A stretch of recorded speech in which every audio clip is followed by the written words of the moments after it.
Super. Alors, tournez avec moi dans 1 Pierre, s'il vous plaît. On s'en va dans 1 Pierre 2. Puis je vous pose une question, juste pour se mettre en contexte. Je vais prendre le temps d'introduire le passage. Le passage de ce matin est extrêmement dense. Il y a beaucoup de choses à l'intérieur. Alors, je veux prendre le temps de faire une introduction un petit peu plus longue pour vous aider à recevoir davantage lors de la lecture du passage, puis qu'on puisse retirer un peu plus de l'exposé lui-même. Si je vous pose la question, qu'est-ce que c'est l'Église? Qu'est-ce que l'Église? Il y aurait plein de réponses qu'on pourrait donner. Mais je vous donnerai cette réponse-ci. L'Église, c'est un rassemblement, une assemblée de gens disparates qui ont un facteur qui les unit ensemble, un facteur unificateur qui est la personne de Jésus-Christ.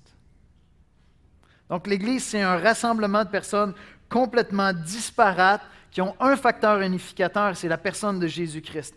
Et dans le passage de ce matin, Pierre va s'inspirer d'une image en parlant des chrétiens et en parlant de Jésus-Christ comme des pierres. Et il va prendre l'image d'une maison de Dieu qui est édifiée, parlant de chacun des chrétiens comme des pierres qui viennent s'ajuster à cette pierre maîtresse qui est la personne de Christ, et on vient tous s'ajuster autour de lui pour être édifiés. Et il va aller jusqu'à faire allusion au fait que l'Église est même le temple de Dieu. Il y avait le temple dans l'Ancien Testament, et l'Église devient cette maison de Dieu où par nos vies, par notre communion ensemble, nous sommes en train d'offrir un sacrifice à Dieu, un sacrifice d'adoration par notre communion, par nos partages ensemble. Et ça, c'est l'Église de Jésus-Christ. Juste pour vous remettre dans le contexte de la semaine dernière, puis on va dans un mot de prière.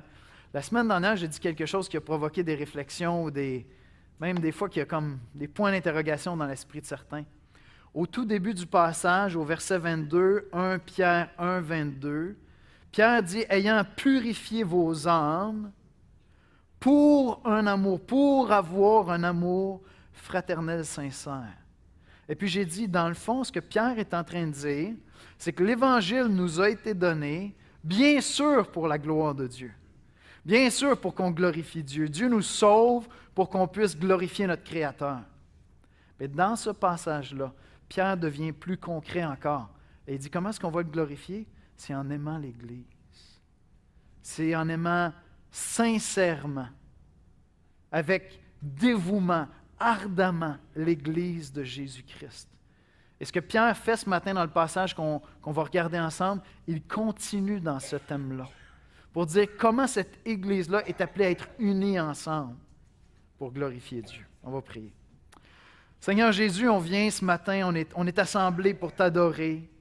On a commencé à te chanter des louanges, à s'accueillir les uns les autres, à prier pour Samuel, à prier pour Jonathan. Seigneur, on célèbre ce que tu fais dans nos vies, dans la vie d'individus, de personnes au milieu de nous, Seigneur. Quel privilège de voir ton œuvre et de vivre ça en Église.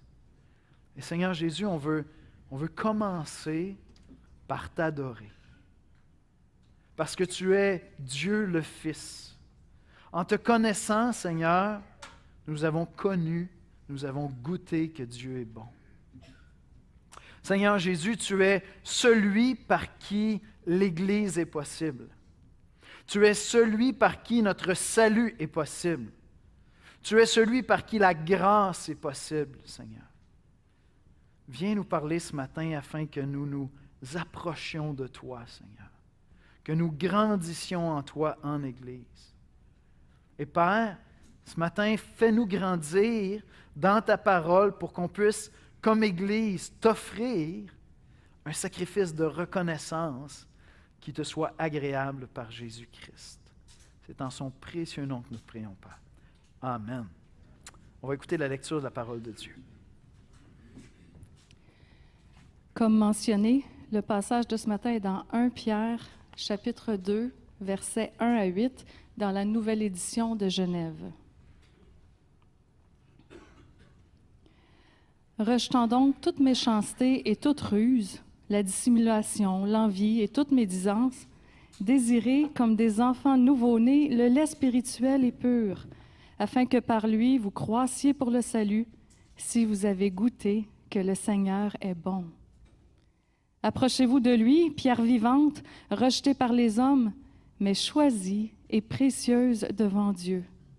Et vous-même, comme des pierres vivantes, édifiez-vous pour former une maison spirituelle, un saint sacerdoce, afin d'offrir des victimes spirituelles agréables à Dieu par Jésus-Christ.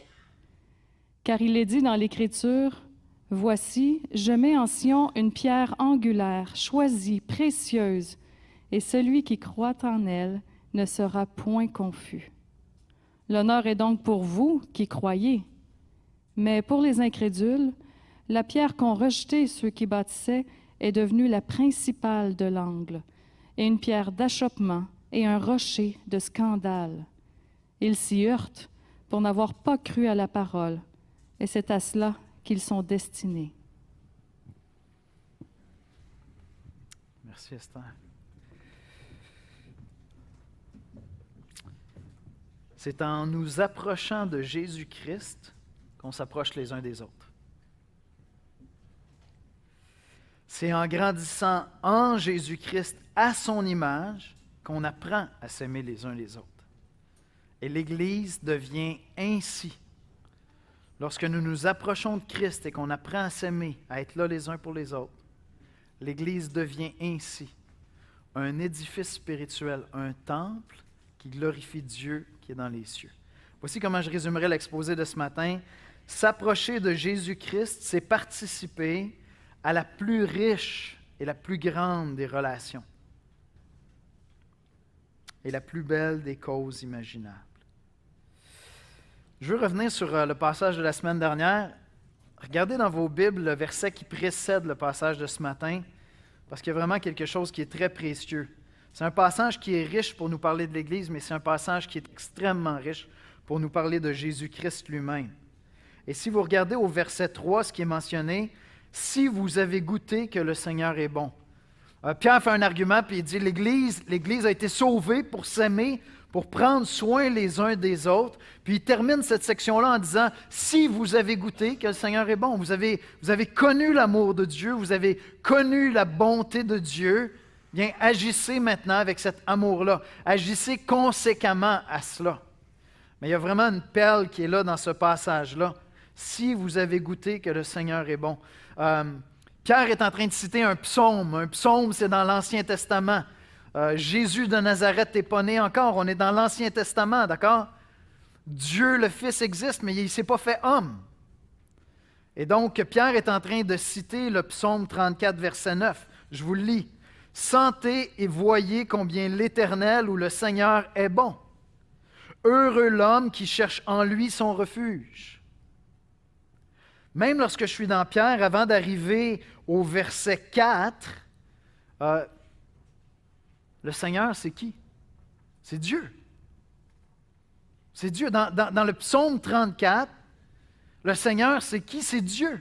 C'est l'Éternel. Maintenant, regardez le passage de ce matin.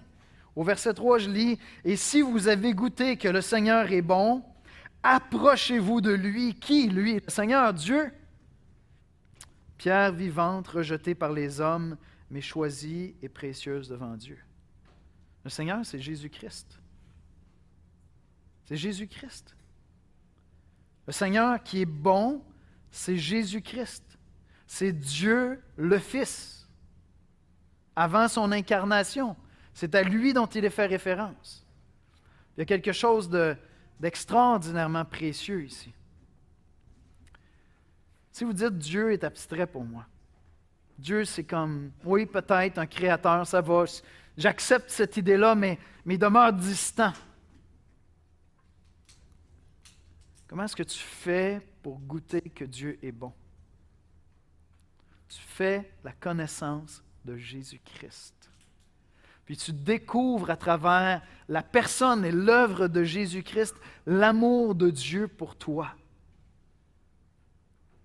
Un amour absolu, un amour sans compter. Il s'est donné lui-même, il est mort sur la croix pour tes péchés. Voyez-vous, c'est dans l'Évangile que j'expérimente et que je goûte que Dieu est bon. C'est dans l'œuvre et la personne de Jésus-Christ que je goûte et que j'expérimente que Dieu est bon. C'est dans son amour pour moi. C'est drôle, tantôt, c'était pas rangé avec le gars des vues, j'ai demandé à Jonathan, qu'est-ce qui te fascine avec la personne de Dieu? De quoi il nous a parlé? De l'amour de Dieu, de la justice de Dieu, sa sainteté, de l'Évangile. Ce qui le fascine, c'est qu'il voit qui Dieu est à travers son amour, sa sainteté, réunis, réconciliés dans l'Évangile. Et Pierre est en train de me dire que Jésus-Christ n'est pas seulement le prophète des chrétiens. Jésus-Christ, ce n'est pas seulement le grand enseignant des chrétiens. Si j'allais parler avec un ami musulman, puis je disais, « Dis-moi qui est Mahomet. » C'est le grand prophète. C'est le prophète de l'islam. Jésus-Christ n'est pas seulement le grand prophète des chrétiens. Ah, c'est un prophète, pas de doute. C'est le Seigneur lui-même. C'est le Seigneur lui-même. L'Évangile, c'est Dieu le Fils qui quitte la gloire, qui vient parmi les hommes se donner en sacrifice sur la croix pour nos péchés. Et c'est lorsque je connais Jésus-Christ que je sais et que j'ai goûté que Dieu est bon. L'Évangile doit être au centre de toute ma vision de la vie chrétienne. L'Évangile doit être au centre de mon expérience de l'Église. L'Évangile doit être au centre de ma rencontre avec Dieu au quotidien. Parce que c'est là que je connais et que je savoure la bonté de Dieu. Amen? Et donc, si pour toi, Seigneur, c'est abstrait, tu dis, OK, Dieu peut-être, oui, il devient extrêmement concret. Puis son amour devient très concret quand tu connais Dieu à travers la personne et l'œuvre de Jésus-Christ. Là, tu vas pouvoir dire, j'ai goûté que Dieu est bon. J'ai goûté que Dieu est bon. Sentez et voyez combien l'Éternel est bon, combien le Seigneur est bon. Maintenant, il continue en disant, approchez-vous de lui, pierre vivante parlant de Christ, rejetée par les hommes, mais choisie et précieuse devant Dieu. Jésus lui-même avait utilisé une expression, je vais y revenir tout à l'heure, lorsqu'il parle de cette pierre qui va être soit une pierre angulaire sur laquelle on va construire ou une pierre d'achoppement, un stumbling block, quelque chose qui va me faire trébucher. Hein? Une pierre, ça peut servir à construire une maison, mais placée au mauvais endroit, ça peut servir à autre chose aussi. Puis on a 2-3 passages dans l'Ancien Testament où il y a cette idée-là qui est utilisée pour parler du Messie qui va venir, du roi qui va venir. À quelques reprises, on a ça. Jésus lui-même va utiliser cette expression-là pour parler de lui. Dans Matthieu 21, 42, on lit, Jésus leur dit, « N'avez-vous jamais lu dans les Écritures, la pierre qu'ont rejetée ceux qui bâtissaient est devenue la principale de l'angle. C'est du Seigneur que cela est venu, c'est un prodige à nos yeux. » Jésus parlait de lui-même. Il parlait de lui-même, puis il parlait des autorités juives qui étaient là en train de construire la religion de l'époque, puis ils étaient là en train de bâtir un édifice à la gloire de Dieu, pensait-il, puis ils choisissaient les pierres pour cet édifice-là, puis ils sont arrivés sur Jésus. Ils l'ont rencontré, ils ont entendu ses enseignements, ils sont allés voir, est-ce que c'est un prophète, est-ce qu'il vient de Dieu? Ils ont regardé, puis ils ont dit, non, c'est pas bon ça. Pas bon. On ne veut pas construire sur cette pierre-là. Rejetée par les hommes, mais choisie et précieuse pour Dieu. Pierre va revenir sur ça plus tard dans sa lettre, parce qu'il va parler de nous comme des pierres vivantes, rejetées par les hommes, mais choisies et précieuses pour Dieu. Alors Christ est cette pierre, alors même que les hommes l'arrêtent, le rejettent. Ils disent, non, c'est pas toi le Messie. C'est pas toi le Messie qui est annoncé dans l'Ancien Testament. On te rejette entièrement. On va même te livrer aux non-juifs. Dans la mort la plus humiliante possible, tu vas être crucifié. Puis on va aller fêter ça. Ça va être un espèce de gros party de malade. Quand tu vas être sur la croix, on va être dans la joie totale. Puis pendant même qu'eux autres sont en train de le rejeter, ils sont en train de confirmer les prophéties. Ils sont en train de réaliser les prophéties que Dieu avait annoncées, parce qu'à travers ce rejet-là, Dieu est simplement en train de confirmer qu'il avait choisi. Et qu'elle était précieuse aux yeux de Dieu, cette pierre-là, Jésus-Christ. Parce que c'est la pierre d'angle qui rend tout possible. Pierre d'angle, c'est dans la maçonnerie, là, on a un maçon ici, il pourrait me dire si on fait ça encore comme ça aujourd'hui, mais à l'époque, on avait une pierre qui partait tout le bâtiment. Toutes les autres pierres étaient alignées sur cette pierre-là. Vous pouvez chercher sur Internet, vous allez trouver ça. Et donc, cette pierre-là est super importante. Elle doit être parfaite, elle doit être juste, elle doit être bien placée. Elle oriente tout le reste de la construction. Jésus-Christ est celui par qui tout est rendu possible. Mettez-vous un instant dans les bottines de Dieu le Père, qui crée l'univers, qui crée les cieux et la terre, qui crée une humanité superbe, belle. Dans le Jardin d'Éden, Adam et Ève, c'était comme la beauté parfaite, créée à l'image de Dieu, tout était splendide. Et cette humanité-là se rebelle contre Dieu, rejette Dieu. Maintenant, Dieu est juste. Il est bon, mais il est juste.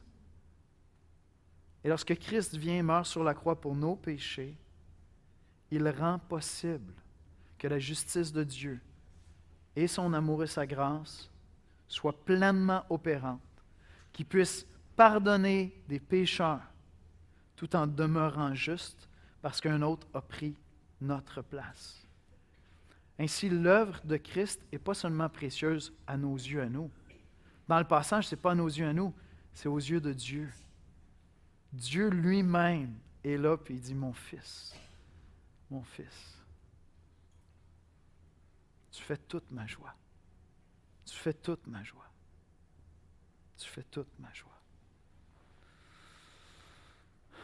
Et comme je vous le dis, un des thèmes dans Pierre, je l'ai abordé lorsqu'on a commencé la lettre, mais 1 Pierre, c'est une lettre qui est écrite pour une église qui souffre, une église qui n'est pas accueillie dans la culture, une église qui est rejetée, une église qui est persécutée, une église qui va être encore plus persécutée, violemment persécutée. Donc, une église qui est rejetée. Et donc, il va y avoir ce thème-là qui va être développé en parallèle entre ce que Christ a subi et ce que Christ a reçu maintenant, la résurrection et la gloire. Et ce qui nous attend nous, et ce qui nous attend nous ensuite. Rejetée, mais choisie et précieuse. C'est des thèmes qu'il a déjà développés. Ainsi, Jésus-Christ est la révélation même de Dieu, le moyen non seulement de connaître Dieu, mais d'être réuni à Dieu dans cette vie et pour l'éternité. Et ce que Pierre nous dit dans ce passage-là, Jésus peut être pour toi soit le fondement de ta vie, soit une occasion de scepticisme et de scandale. C'est ça que Jésus produit.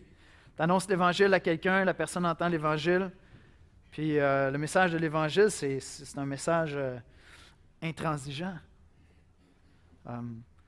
Recevoir l'Évangile, c'est recevoir l'idée que Dieu est amour, mais que Dieu est aussi juste. C'est recevoir l'idée que Dieu aime, mais que Dieu doit exercer la justice, que Dieu doit à la fois satisfaire son amour, sa bonté, mais toutes ses vertus, sa sainteté aussi. Et donc, ça veut dire que Dieu est à la fois bienfaiteur et juge des hommes, parce que nous sommes pécheurs. Puis, si tu en doutes, tu as juste à demander à tes amis si tu es quelqu'un de toujours aimable ou si parfois tu es quelqu'un de détestable. Ça, c'est tes péchés probablement qui sont là.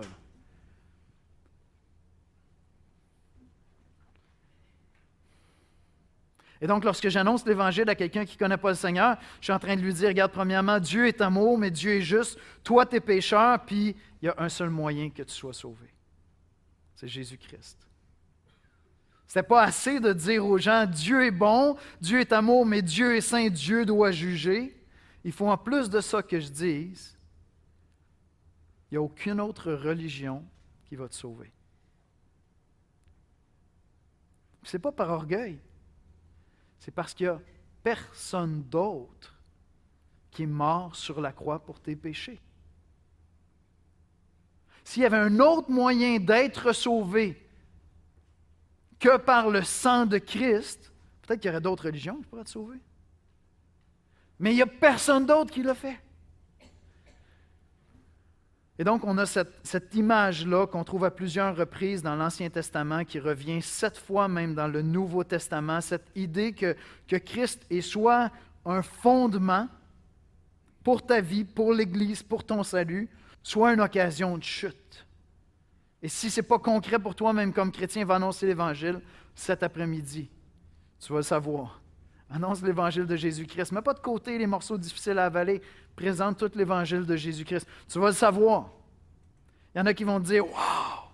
J'ai jamais entendu parler de l'amour de Dieu comme ça. » Plusieurs vont te dire « Voyons donc, je veux rien savoir de ce Dieu-là. » Mais si tu n'avais pas parlé de Jésus, puis tu avais dit « Dieu est amour et nous aime tout le monde, puis tout va bien aller, kumbaya Seigneur. » Écoute, comme, hey, on croit la même affaire, toi puis moi.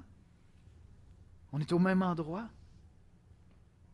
Quand tu parles de Christ, soit que ça va édifier, soit que ça va scandaliser, ça va être un des deux. 1 Pierre 2, 6 à 8, car il est dit dans les Écritures, « Voici, je mets en Sion, en Israël, une pierre angulaire, choisie, précieuse. Celui qui croit en elle ne sera point confus. » Il est en train de citer l'Ancien Testament. Celui qui croit en elle, lorsqu'il va se présenter devant Dieu, ne sera pas confus. Il ne sera pas dans la honte, parce que Christ a payé pour lui. Celui qui croit en elle ne sera point confus. L'honneur est donc pour vous qui croyez. Pas parce qu'on est les meilleurs, Pierre a déjà dit, l'honneur qui nous est réservé lorsqu'on va entrer dans la présence de Dieu.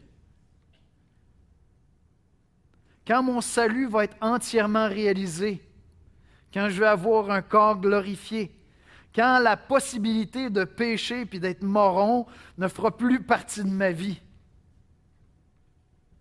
alors je vais recevoir l'honneur d'avoir un corps glorifié comme Christ, puis d'être constamment en train de faire le bien, d'être dans la présence de Dieu.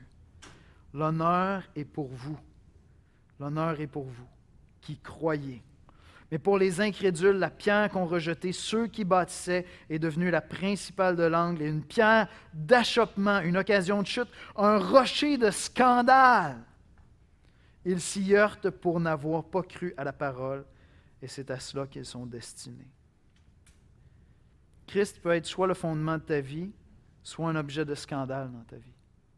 Si le fondement de ta vie, c'est la pierre d'angle à laquelle tu vas venir t'ajuster.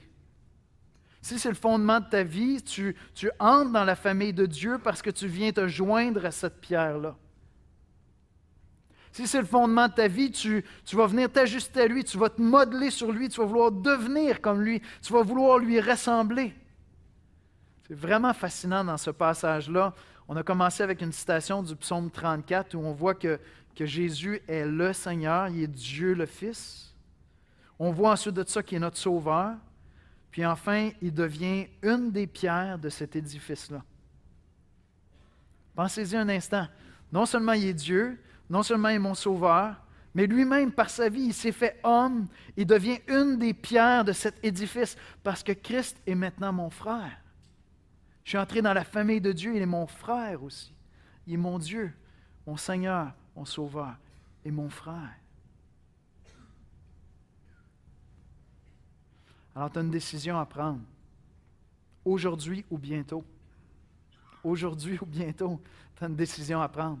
Est-ce que Christ va être pour toi un objet de scandale, de scepticisme? Tu vas dire, j'aime le message des chrétiens, mais il y a un bout où je décroche. C'est quand ils commencent à me parler d'un seul sauveur, là je débarque. Ça ne fait pas de sens pour moi. Puis si Dieu t'accorde la grâce de saisir l'Évangile, ce que tu vas dire un jour, c'est ce qui ne fait pas tout à fait de sens pour moi, c'est qu'un Dieu saint m'accueille dans sa présence.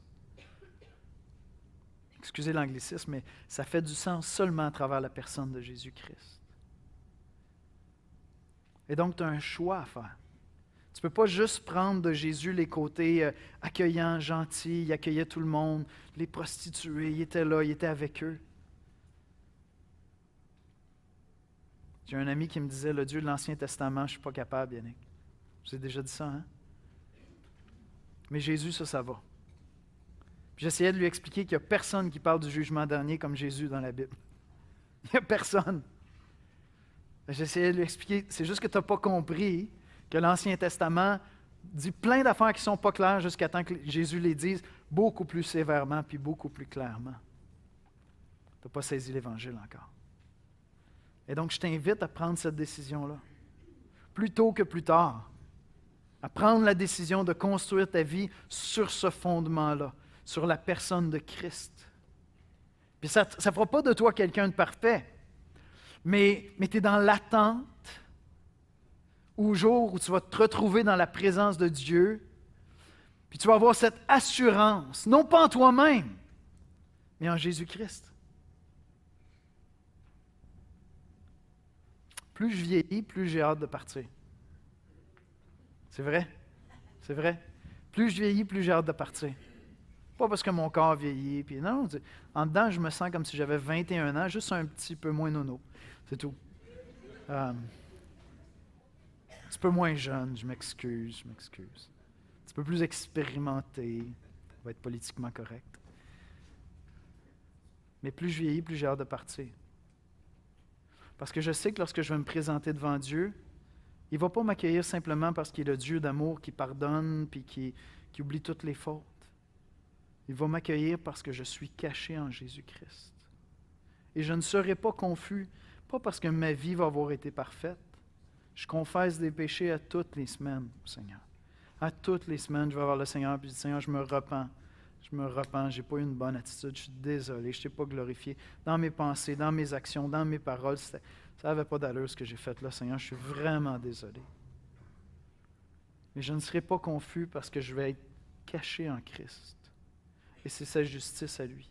Et donc, j'attends les honneurs de celui qui est caché en Jésus-Christ. Et je t'invite à prendre cette décision-là. Il y a quelques semaines, on a eu un baptême. Ce baptême-là est un témoignage public. Il y en a d'autres qui sont en train de se préparer à se faire baptiser maintenant. Lorsqu'ils vont se faire baptiser, ils vont témoigner publiquement qu'ils ont pris cette décision-là. Quand bien même les hommes les rejetteraient à cause de leur foi, ils ont reconnu en Jésus-Christ le fondement pour leur salut.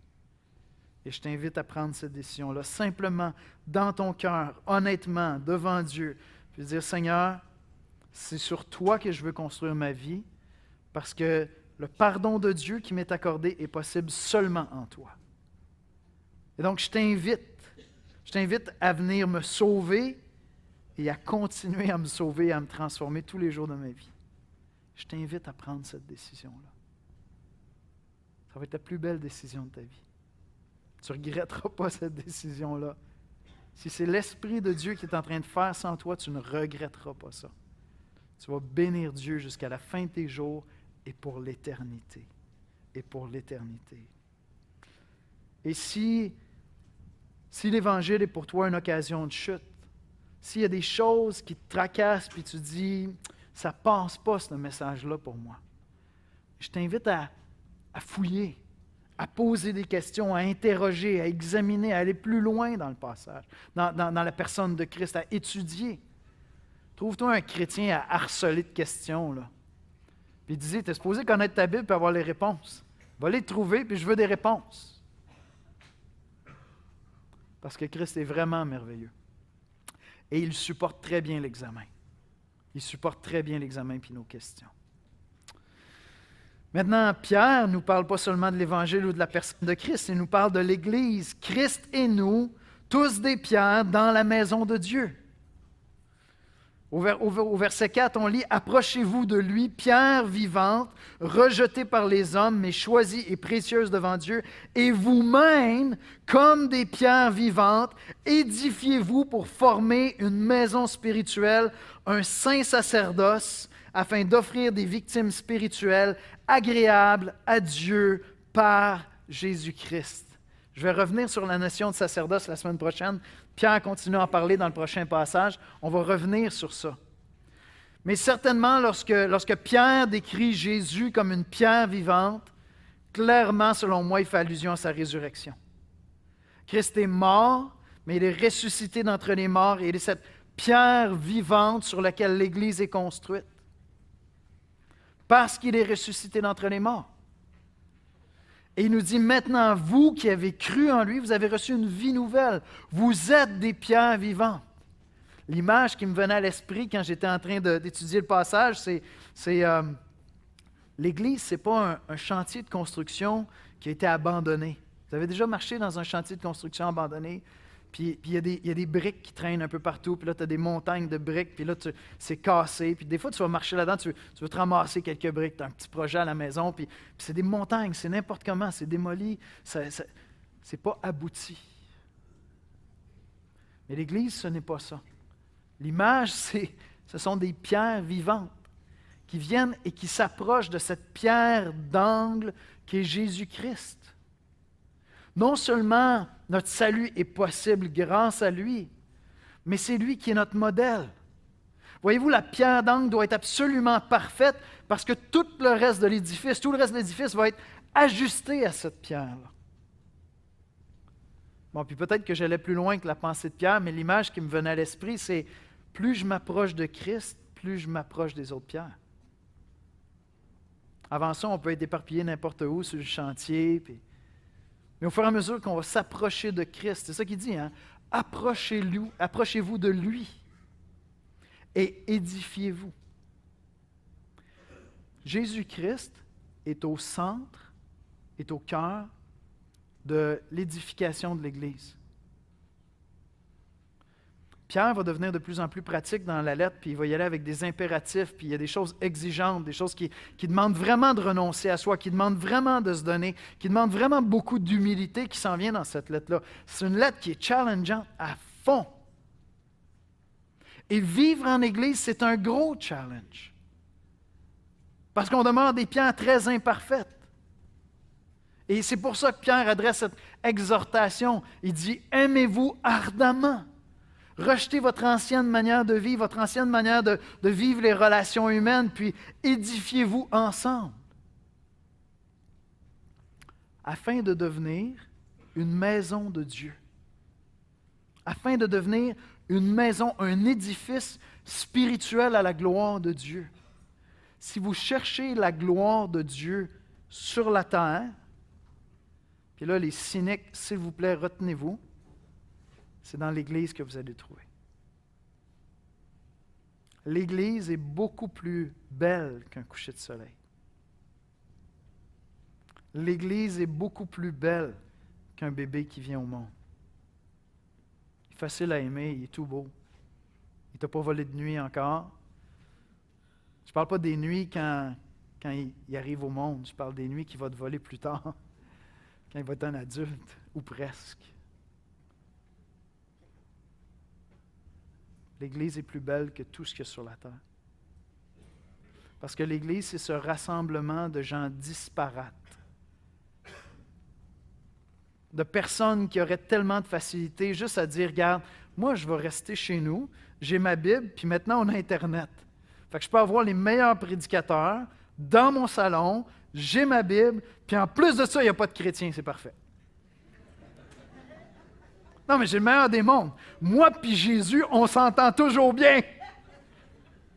Il est cool avec moi, puis je suis cool avec lui. De temps en temps, il me montre des petites choses. Je lui demande pardon, mais il me pardonne tout le temps. Dans le fond, je n'ai même pas besoin de changer, puis il m'aime quand même. Mais c'est même pas beau, ça. Tu n'as même pas besoin de l'Évangile pour vivre ça. Être bien avec toi-même, puis l'univers, puis un Dieu qui te confronte jamais sérieusement à travers des relations humaines. Tu n'as pas besoin de ça. Il y a plein de religions dans le monde qui offrent ça. Tu es bien avec toi-même, puis ton Dieu imaginaire. Dieu devient réel quand tu es obligé d'aller puiser dans l'Évangile pour aimer des gens dans l'Église de Jésus-Christ. Est-ce que ça se tient, ce que je viens de dire? Dieu devient très, très réel. Quand il ne suffit pas d'élever nos mains puis chanter des cantiques, mais que j'ai besoin de me battre avec moi-même, de supplier l'Esprit Saint de m'aider à vivre sa parole concrètement avec des gens qui normalement devraient être tellement faciles à aimer parce qu'ils ont tous cru en Jésus, fait qu'ils sont faciles à aimer, mais ils sont difficiles à aimer. Ils sont tough à aimer. C'est là que l'Évangile devient concret.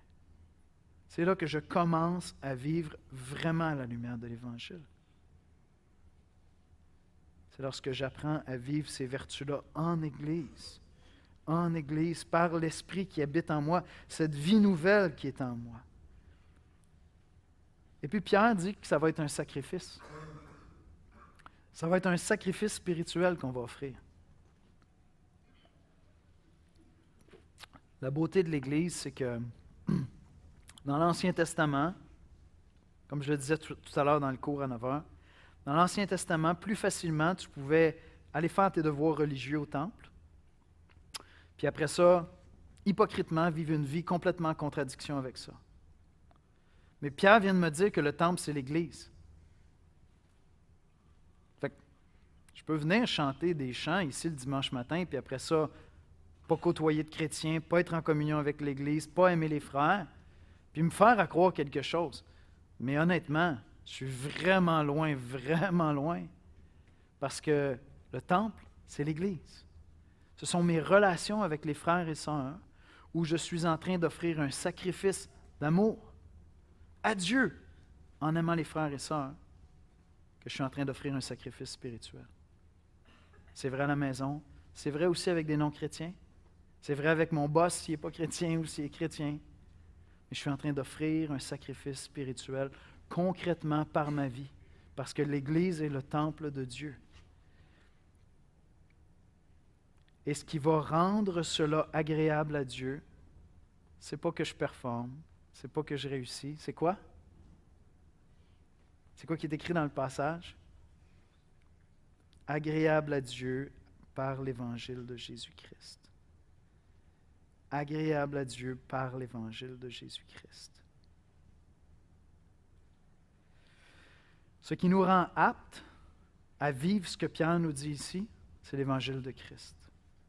Ce qui fait que Dieu nous est favorable et qu'il nous aime, ce qui fait que l'Esprit Saint intercède pour moi pendant que j'ai de la difficulté à vivre ma vie chrétienne puis à aimer les gens autour de moi, c'est de l'Évangile de Jésus-Christ. Agréable à Dieu par l'Évangile de Jésus-Christ. Puis ce que je partageais ce matin, je vais terminer avec ça, je vais demander aux musiciens de venir me rejoindre. Ce que je partageais ce matin dans le cours, c'est que ce qui plaît à Dieu, c'est lorsque je suis en train de lutter à cet endroit-là, où je veux participer à l'Église. Peut-être que tu es ici ce matin, puis tu vas dans une église une fois de temps en temps. Puis tu n'adhères pas à une assemblée, pour toutes sortes de raisons. Peut-être que tu as vécu des expériences difficiles dans des assemblées. Il y a des expériences des fois qui sont terribles dans les églises. Mais peut-être aussi c'est parce qu'on ne t'a pas enseigné que la vie chrétienne est une vie communautaire et que dans le fond, une brique toute seule sur un chantier, ça a l'air d'un caillou qui traîne, tu sais. Mais lorsque l'Église se réunit en s'approchant de Jésus-Christ, ça c'est un bel édifice qui s'élève. Peut-être que Dieu est en train de t'appeler à t'engager envers une Église locale. Vraiment t'investir, être présent, puis accepter de te battre pour aimer l'Église. Parce qu'en faisant ça, en traversant ça, en expérimentant cela, tu vas être en train de grandir dans l'Évangile, tu vas être en train de t'approcher de Jésus-Christ. Et tu vas venir t'ajuster à cette pierre d'angle-là qui est parfaite. Toi, tu n'es pas parfait, moi, je ne suis pas parfait. Mais tu vas venir t'ajuster à cette pierre d'angle-là qui est parfaite. Et en s'approchant comme ça, on va être modelé, chacun d'entre nous, un peu plus à l'image de Christ. Qu'est-ce que tu peux faire avec ça cette semaine? Si tu dis, ouais, mais je viens à l'église, mais à part de ça, je n'ai pas de communion. Il y a quelqu'un autour de toi, proche de toi, qui vient peut-être à l'église pour la première fois ce matin, puis qui aimerait s'ouvrir la Bible avec toi. Tu peux penser à un frère, puis tu dis, hey, j'allais commencer tel livre chrétien, on part toujours des nouveaux livres. Un livre chrétien, ça se lit bien à deux. C'est correct à un, mais à deux, c'est mieux. Puis on va prendre un café, puis on échange, puis on discute ensemble, puis on ouvre la parole. Peut-être que tu peux te joindre à un petit groupe, où tu vas entrer en relation, puis tu vas t'exposer. Non, moi, je n'ai pas besoin de ça. Tu as besoin de ça. Peut-être dans ton ancienne vie, selon la psychologie populaire du monde, tu n'as pas besoin de ça. Mais spirituellement, tu as définitivement besoin de ça. Puis si tu n'en ressens pas le besoin, c'est ton appel. C'est ton appel. Parce que tu n'as pas été sauvé pour toi. Tu as été sauvé pour aimer l'Église de Christ et glorifier Dieu. Et s'il y a quelque part, une des choses avec lesquelles tu luttes dans ta vie, c'est ce sentiment d'être rejeté. Parce que c'est présent. C'est présent dans l'Église, c'est présent dans la culture. Christ me dit que tu as été choisi et que tu es précieux si tu es un enfant de Dieu. Puis tu as été joint à la famille de Dieu. On va prier ensemble, on va préparer nos cœurs à prendre le repas du Seigneur ensemble.